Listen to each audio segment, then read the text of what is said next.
يا بت هتقعدي معاه، يا اما قسما عظمه لا هجوزك ابن خالتك اللي انت مش طايقاه. بس يا عماد انت عارف ان احمد بيحبني وجاي يتقدم لي، انت بتعمل كده ليه؟ احمد مين يا ماما؟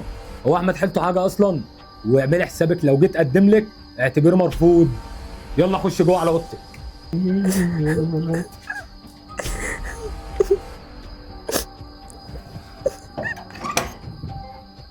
يا صافي بتاعتي ليه؟ ليه ما سمعتش اللي عماد عمل؟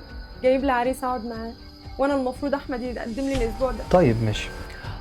بص يا صافي، انا مش عايزك تشيلي من عماد، عشان عماد من ساعه ما ابويا وامي ماتوا وهو شايل مسؤوليتك، وعايز يحطك في مكان حلو يعيشك عيشه من مستواكي، انما احمد ده مش هينفعك. بس انا بحبه وعايزه اعيش معاه الحلوه والمر. انت ما حدش فاهمني ليه؟ يا بنتي عماد عايز مصلحتك، ومش بيعمل كده غير لما يكون بيحبك. اسمعي كلامه عشان هو يفيدك. خلي من نفسك.